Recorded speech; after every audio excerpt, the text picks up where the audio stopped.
Welcome to Taiwan Talks. I'm Albert Chiu. India engaged in a 2+2 ministerial dialogue with the U.S. involving discussions between their foreign and defense ministers. The Taiwan Strait emerged as a key topic.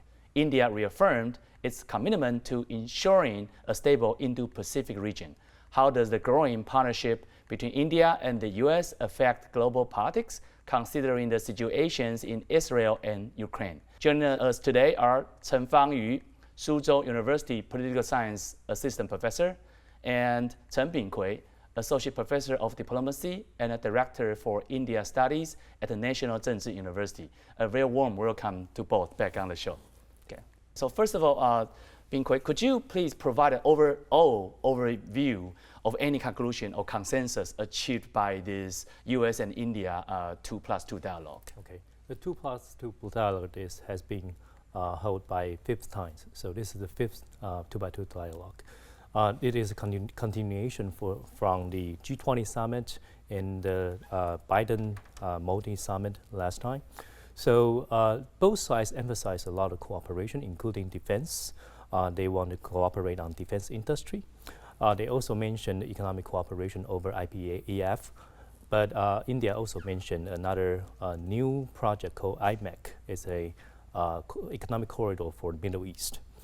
On the other hand, they also claim to cooperate on emerging technologies such as clean energy. This is related to climate change, and AI, and also the semiconductor. Okay, Fang-yu, did you find anything that stands out in this 2+2 dialogue to you? Anything stands out to you? I think it is quite interesting that although it's a dialogue between the defense and the foreign minister, and we see a lot of discussion on the economic issues, especially their economic cooperation and also high-tech cooperation. So I think that is most important part between these two countries, because under the new international politics of the U.S. and the China competition, I think the technological competition is a very important part. And India has become a very important allies of the U.S. and they talk a lot about the technological cooperation. Yeah. That might be some potential for the both countries to work on. Actually, Ping-kuei just mentioned about the issue in Middle East. So, what stance we wonder did the U.S. take on the Israeli assaults on Gaza during the meeting, and also the India now is factored in. How can India contribute to stabilizing the Middle East? The U.S. position has been very consistent throughout the conflict. So U.S. support for Israel is pretty obvious, and U.S. support for Israelis' cause of stabilizing Gaza and counter-terrorism is also very clear. So I think in the 2x2 meeting, the U.S. is not trying to convince the India to take its own position. India's position, however, is a little bit interesting. India has been a firm supporter for the two-state solution. So it traditionally has good relations with Palestinians. But last few weeks ago, India abstained from a UN resolution on a Hamas attack. So this really makes people wonder if India changed its position. But a few days ago, India again cast vote to support a resolution that condemns the Israeli settlement. So right now, India is taking a somewhat neutral position in this conflict and try to call for humanitarian aid and ceasefire in Gaza. International media tends to portray India as a pro-Israel a bit still, as opposed to Hamas or Palestinian in general. But you mentioned that India also is supportive of the two-state resolution, which is consistent or in line with not only the United States but also China's stance. So non-alignment movements, India, as we know already, and also we wonder that whether or not the Muslim population living in India itself, in the domestic society of India, will influence its attitude towards Hamas or even Palestinian in general. So that's true. So India has this position in Middle East for two reasons. First, as a emerging post-colonial country, it wants to support national determination of the Palestinian people. Secondly, it wants to counter the influence of Pakistan in Middle East. So it was pretty clear and pretty consistent that India tried to stand with Palestinian people. However, in this Hamas attack, we see that India sort of switched its position slightly because India condemns terrorist attack. And initially, at least initially, the Indian government defined the Hamas attack as a terrorist attack. So it strongly condemned this kind of abduction and attack on Israeli civilian. So it looks to us that the red line is the terrorism that Yes. India government does not support. So what about you, Fang-yu? How would you perceive India's stance in this Israel versus Hamas conflict? I think we know very little about how they discuss about this issue in the closed-door discussion. But for the public information, we know very little because in the, for example, in their public statement, they stress the importance of anti-terrorism, also the humanitarian aid. And there are two common factors that the U.S. and India are trying to cooperate with. However, besides that, it is the India's positions is not very clear so far. Just like Professor Ping-kuei mentions, that they have been slightly changing for that, and they have to consider their Muslim people domestically. So I think we should still have more time to observe how they change their positions. So Ping-kuei, would you kind of add up a bit more about U.S. stance or the hope of the United States governments for India to jump into the bandwagon, to the U.S. side to go against Hamas or even the Palestinian? Or would you say that United States does not have that kind of wishful thinking or that kind of efforts that put into push India to be in line with it? As long as I can tell, I don't see the U.S. try to convince or try to persuade India to support Israel, just like U.S. did.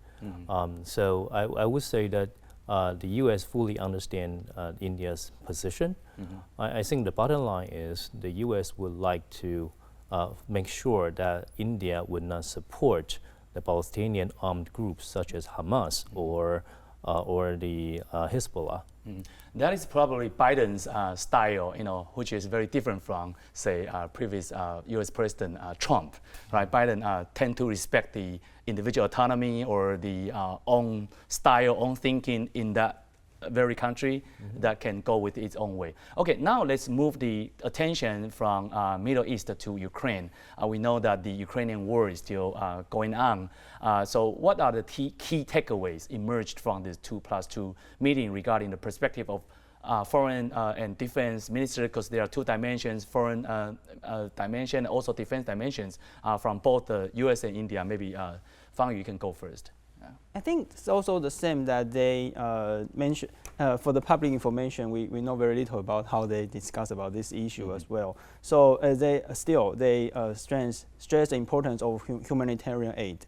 So there's nothing much changed for India's position. So I think for India, they have been historically linked to Russia, so they have a very good relationship. So India has been trying to avoid a clear position on condemning in this situation. So I don't see much has been changed on this area. So the same question could be asked to you, Ping-kuei, is that the United States would like India to be in line with United States to go against Russia, or maybe United States does not, think in that way? The U.S. really wants India to cooperate with the international sanction against Russia. However, India has been refusing to do so. I think the situation right now remain unchanged since the 2+2 meeting, because as we see in the joint statement, their main concerns are still the humanitarian situation in Ukraine and also the food security issue in the global south. After 2+2 meeting, a reporter asked whether the ministers of the two countries discussed the situation in the Taiwan Strait and South China Sea. U.S. Secretary of State Antony Blinken said the U.S. and India were continuing to deepen our collaboration on everything from emerging technologies to defense to people ties and allied diplomacy for an Indo-Pacific region that's free, that's open, that's prosperous, and that's resilient. Okay, so does that imply for the time being, the United States and India are intentionally avoiding any action that might escalate the tension in the Taiwan Strait? Maybe Fang-yu. I think for when Biden since Biden took office, the American position has been very consistent. They raise the Taiwan issues internationally in every diplomatic occasions. So we see a lot of joint statements from with the U.S. and other countries, with G7, with European countries, and with their allies, that they always talk about the Taiwan issues. So I don't think that they are intentionally avoid anything about that. Just because I think to compare with the emergency of the situation, I think they have to deal with the Middle East, they have to deal with the Ukraine, a lot of issues other issues there. So I don't think they intentionally to do such things not to mention Taiwan. So from a different perspective, Ping-kuei, is it a safer strategy for them not to mention Taiwan or even the Taiwan Strait in general, so that they can have more consensus to reach between the two countries? One thing we should keep in mind is that they didn't say it in public doesn't mean that they did not discuss in private, right? Okay. But to tell the truth, India's first priority concern might not be the Taiwan Strait, but Indo-China borderline. So the border dispute may be more important for India to discuss with the U.S. In terms of the maritime safety and maritime peace and security, I think PLA's activities in Indian Ocean region will be the main topic they talk about instead of the PLA activities in Taiwan Strait. In light of the Prime Minister Modi's U.S. visit, he actually went to the States, and the recent 2+2 ministerial meeting where Secretary Blinken emphasized strengthening the U.S. partnership with India, Japan, and Australia through the quadrilateral security dialogue. So how do you evaluate the Indo-Pacific security concerns overall? Well, it's very interesting that besides Japan, Australia, U.S., India also has a bilateral talk with Russia. So when when there comes to Russia, then it will be very complicated. So I think India has been trying to remain kind of a neutral position there. They don't want to directly challenge either China or Russia's ambitions in this region. But still, they want to maintain a very good relationship with especially Japan. They are one of the founders of the Indo-Pacific dialogue institutions, right? So I think what the U.S. trying to do is to consolidate these allies in this region in order to consolidate this peace and the stability here, because just Biden believes that it's better to do it in a multilateral way. So I think the U.S. and and India has been successfully consolidated and institutionalized this dialogue, and to ensure that every country can get involved in this region, so that they can stabilize and maybe they can send a clear message to China that okay, they are now cooperating together, and they're concerned about the stability here. So I think they have been sending very clear messages to China. Ping-kuei, actually Quad was initiated under the Trump administration. And Biden strengthened the Quad in the sense that he hopes it is not only targeted at China or the CCP itself, so that to tone down the aggression that China might feel from this organization. So what's your observation of the Quad? The current operation of Quad is going to where? Is it still in line with the previous direction as Donald Trump set up? So it is different from what was during the Donald Trump era. So it is strengthened in a way that there are more institutionalized dialogue between different leaders and some ministers. So it is getting more and more proactive in regional activities. There are more cooperation in terms of health, trade, defense cooperation. So it's a very comprehensive dialogue. It's not just a security dialogue anymore. On the other hand, especially India would like to keep the Quad as a forum that can deliver communications between different countries and facilitate cooperations. It does not want to form a security alliances based on the Quad.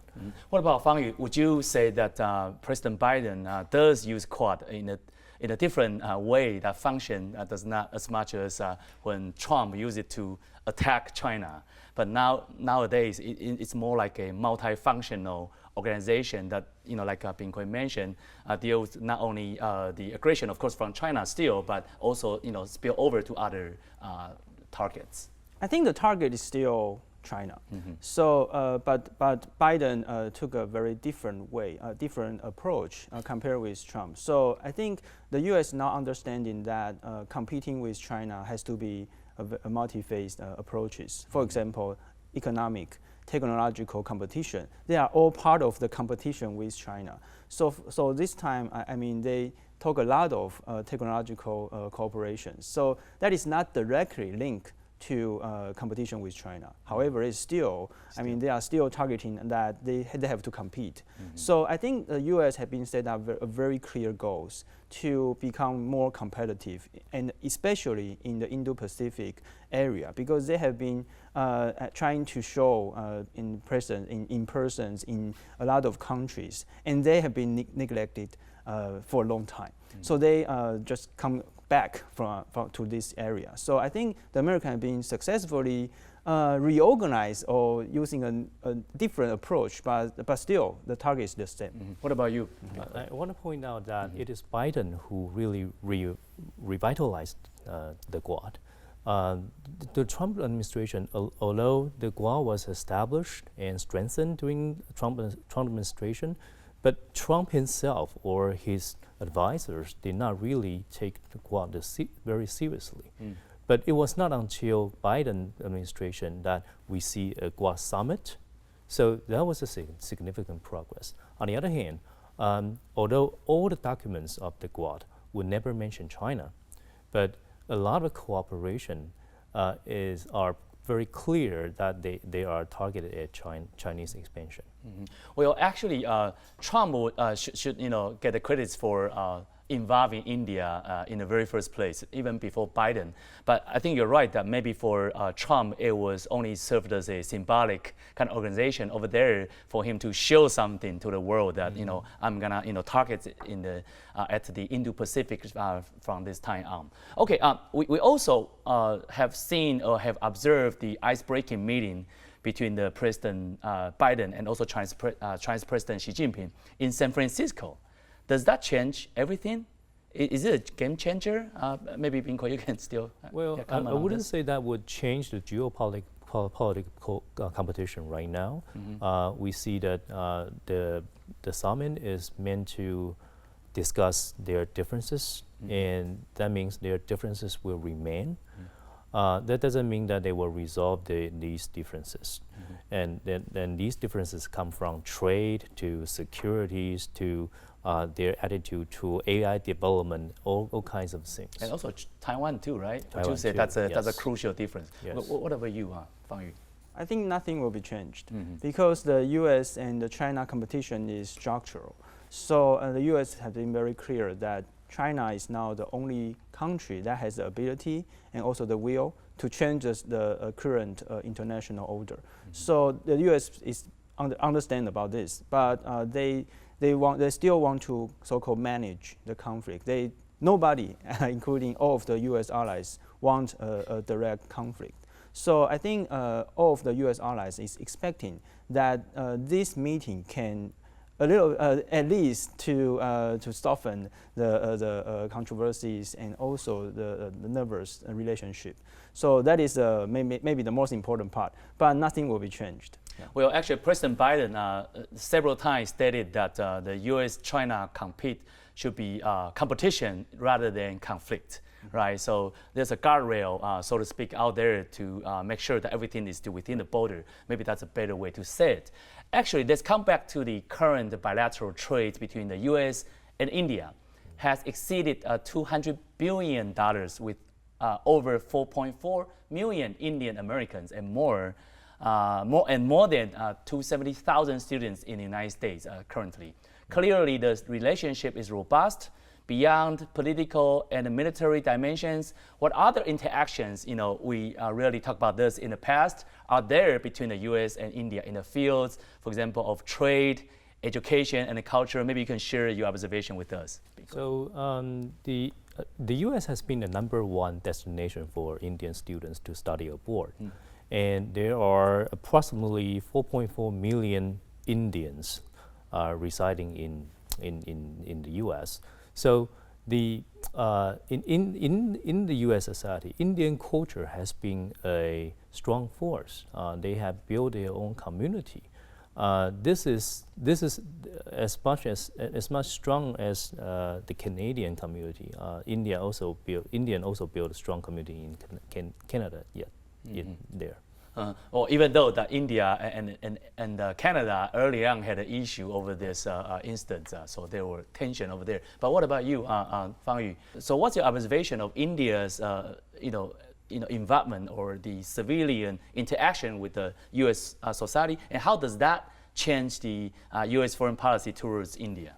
Well, I think India has been replacing China as one of the major sources of immigrants and students, foreign students. And because there are a lot of concerns on national security issues, so less and less Chinese students going to US, and less Chinese people can find a job, especially in the high level of each company. Right. However, Indian people are very famous for their education for the engineers and a lot of high-tech industries. Right. So in many important big companies, especially the high-level leadership, Indian people are just there.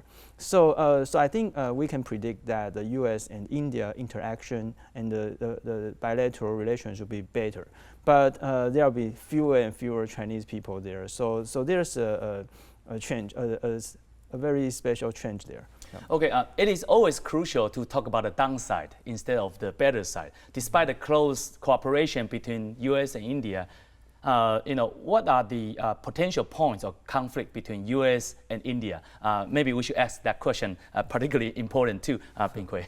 Okay, so I think this is related to the Sikh community in Canada, right? So we should understand that there is a very strong Sikh community in Canada coming from India, but we don't have that in the United States. So the same kind of bilateral dispute over the overseas diaspora between Canada and India would not happen between India and the U.S. So here we can see some prospect of India-U.S. cooperation. We will see more cooperation on the higher education side. So we might see more technological cooperation that can boost the Indian industry. We have already seen that they promise to cooperate on the defense industry. They also want to cooperate on the high-tech industries, but specifically AI and semiconductor. So we will probably see more and more interactions on the civilian level between India and U.S. in the future. Right, that's like an interaction in a positive way. But did you see any kind of potential or paradox between India and the United States? Okay, so in terms of foreign policy, there is a problem between India and the U.S. that is Pakistan, because Pakistan has been traditionally put very close with the U.S. So right now, when India's role in South Asia became more important to the U.S., it is much more awkward for Pakistan. And given that the domestic politics of Pakistan has been unstable recently, the U.S. is not as reliant, is not as close as to Pakistan as before. So it still takes time to see whether the U.S. will change its policy toward Pakistan in order to win the hearts and minds of the Indians. Okay, so that's a good example out there. Finally, I would like to ask Fang-yu that, because this time the 2+2 ministerial dialogue did not really talk about Taiwan. So now we will see a lot of more international activities between the United States and China, United States and India. Is it a good thing for them not to talk about Taiwan for the sake of Taiwan's security? Well, as Professor Ping-kuei mentions that they are not talking about this publicly, does not mean that they are not talking about this in the private discussion. So I don't think we have to care too much about, well, they have to do some public statements or something like that, because Taiwan issue is always there. And the China threat to the Taiwan Strait is always there. So we can make sure that the U.S. has been doing a lot of things to strengthen the cooperation with Taiwan, and Taiwan has to do more to do, for example, to strengthen our new southbound policies. That India is one of the destination for the new southbound policies. So we don't worry too much about their public mentioning about Taiwan. It's not so important. But the substance. Yeah, the substance. More. Yeah, we have to do more to strengthen the interactions with other countries. Okay, yeah. So Fang-yu and Ping-kuei, thank you for the great analysis. In this episode, we spent time analyzing the 2+2 ministerial dialogue between India and the United States. We also discussed why the two delegations avoided bringing Taiwan into the conversation at the meeting table and how U.S.-India cooperation could benefit Taiwan. If you enjoyed this episode, please leave us a message and subscribe to Taiwan Talks. See you soon.